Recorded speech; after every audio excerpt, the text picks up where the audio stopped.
the best way to explain Anime Los Angeles is it is great in theory, in execution not so much. Let's talk Anime Los Angeles, baby. It took place this past weekend, Thursday through Sunday at Long Beach, of all places, not Los Angeles. And I guess previously it was on Ontario, which, as you know, is where Anime Expo Chibi just took place, where we were just previously at. So it's my first time going to this convention. I took my loving girlfriend with me, and we went Thursday, and then we came back and we did Saturday as well. And there's a reasoning for that, okay? The first day we went on Thursday, the convention was set to open at 9 o'clock is when you can start showing up, and it was pouring rain. When we walked out of our parking structure, all you saw was a line of people in costumes just fighting the wind and the rain, because the rain was just coming down like crazy. It was so windy because we're next to the beach. We're literally right next to the ocean. You can see it. And it was hilarious.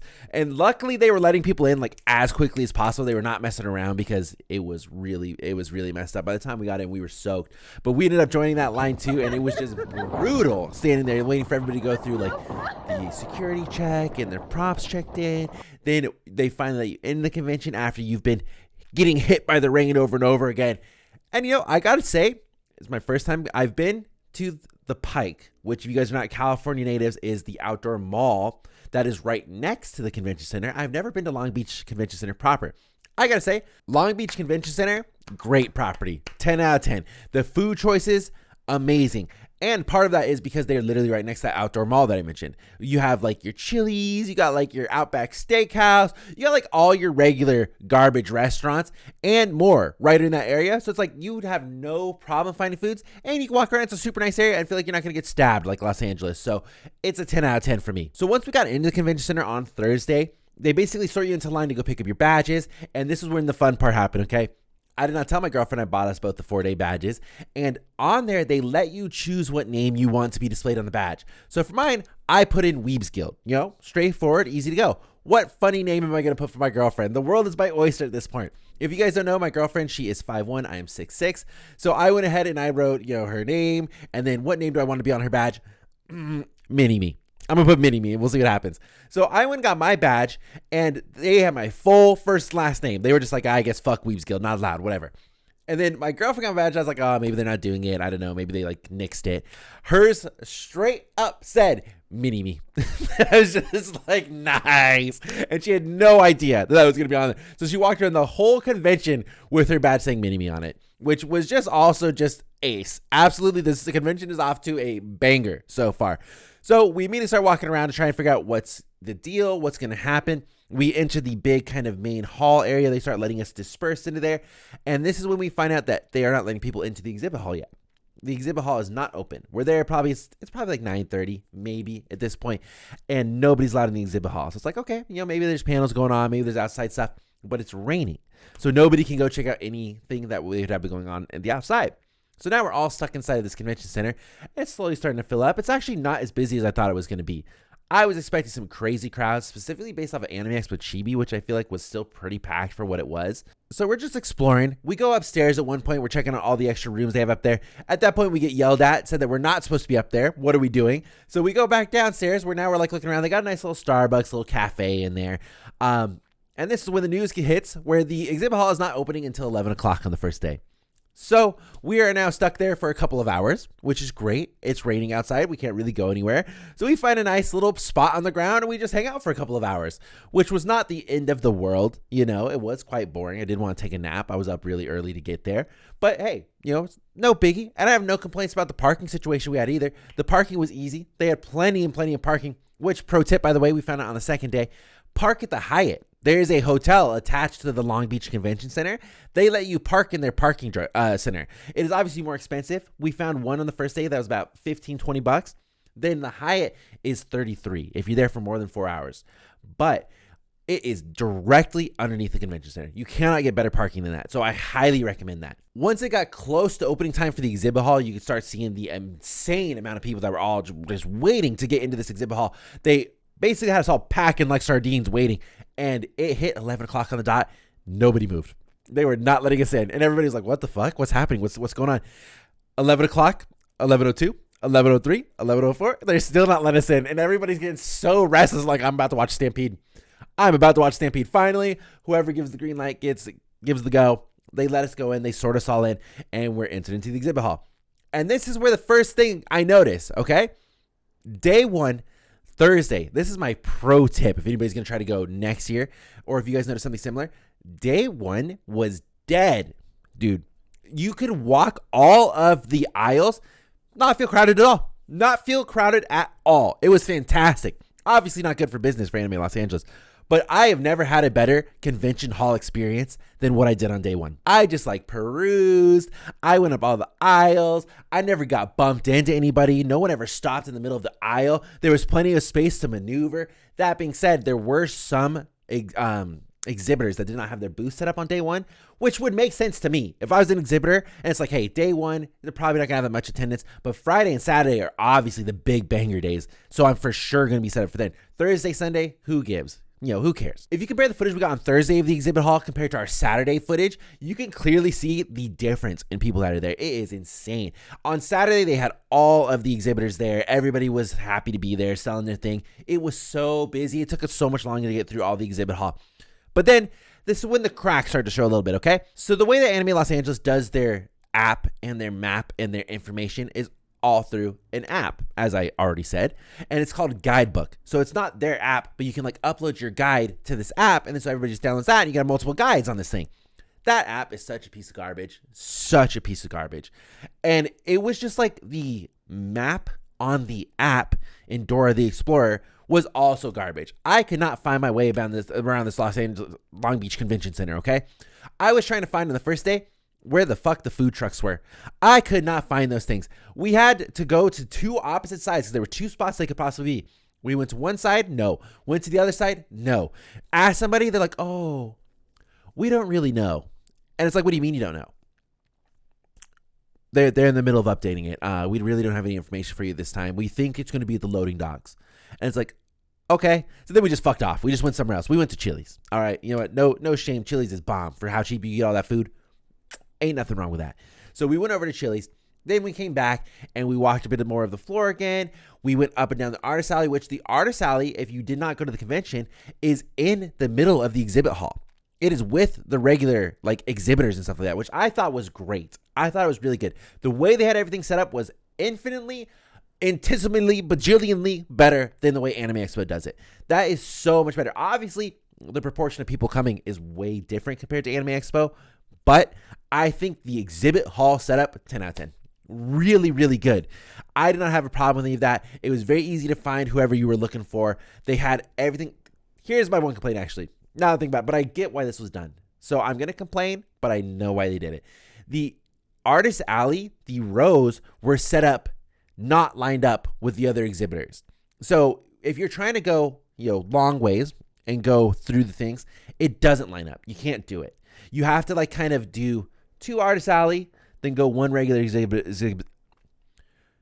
You kind of had to go two artist alley, one regular exhibitor. Then you had to come back, one artist alley, one regular exhibitor, and then go back and do two again. It was really weird. It didn't line up correctly. So sometimes you had to do like diagonal pass back and forth. You had to double back. It was not good for my autism. Okay. My goal for this one was to try and at least check out everything. So we saw a huge Naruto cosplay gathering happening that was like right across from the parking structure in this underground bit.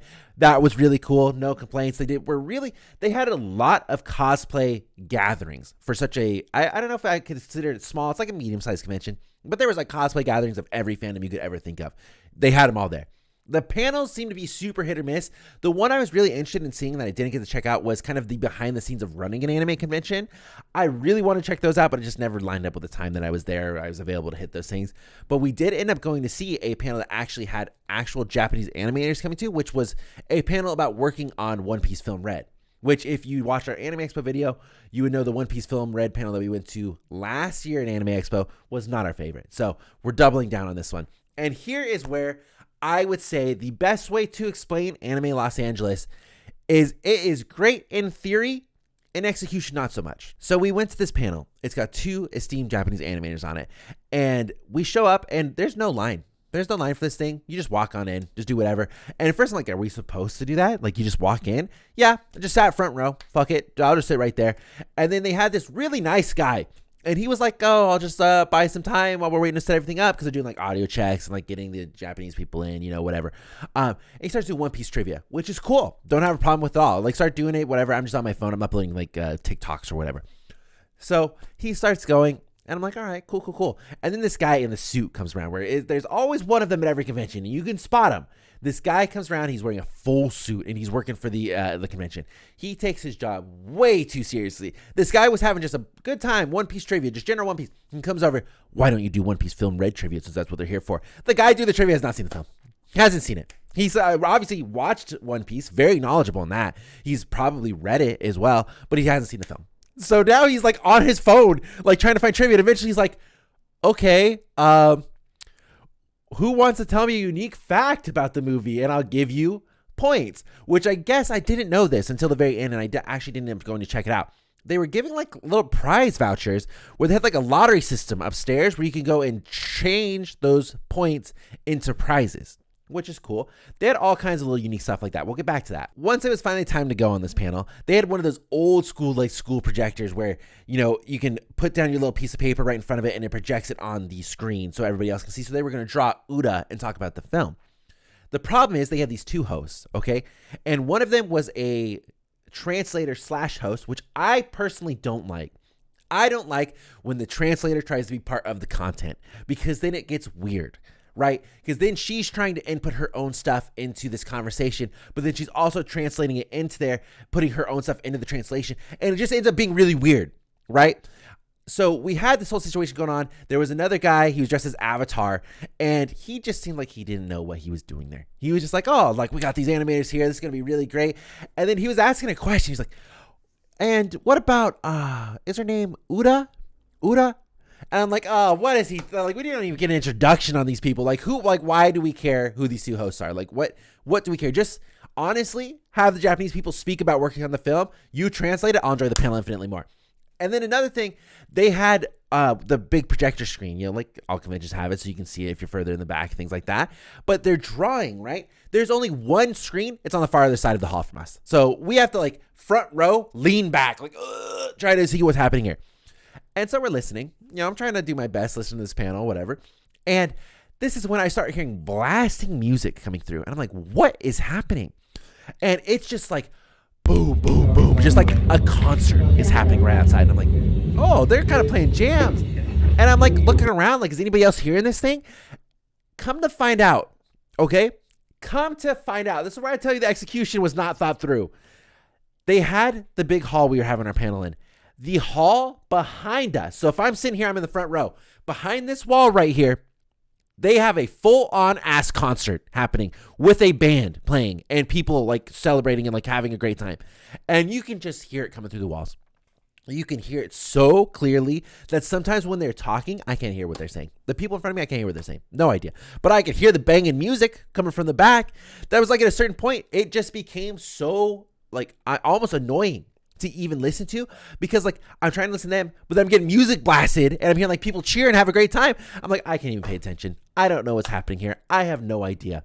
So that was the panel experience for me. Not my best version of it. And obviously I'm sure every panel wasn't like that, but still. And then by the time we got out of there, everybody was lined up for the Masquerade, which the Masquerade line was insane. Right as we were getting ready to leave, it wrapped around the whole convention. It was crazy. Obviously inside because of the rain, but it wrapped all the way around. And I do have to give a special note, which I thought this was also really cool. This is one of the quirky things they had going at the convention. They have a ribbon system where people can award you ribbons for anything. It could be like, I don't know, you touch the most butts at the convention. Don't do that. That's just an idea. And then you get a ribbon. So you see these people with their badges, right? So here's my badge, right? And on the back, you can see right here, please attach the ribbons right here. So you had people walking around with these ribbons and they looked like they were military generals with how many ribbons they had going down this thing.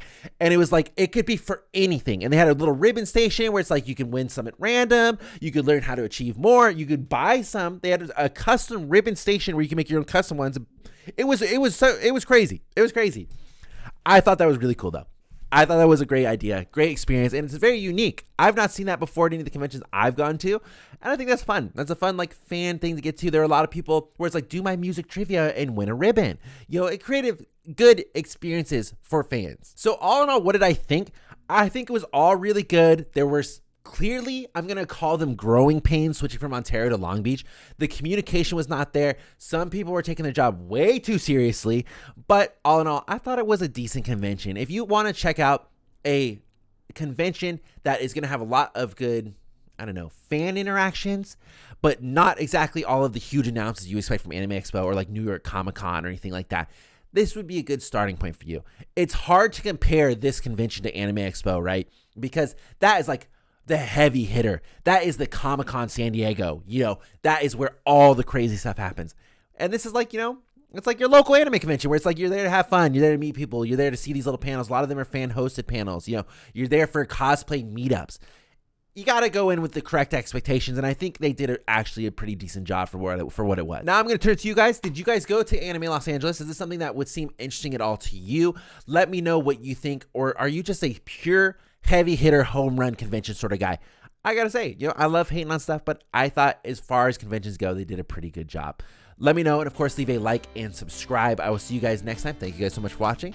See you next time.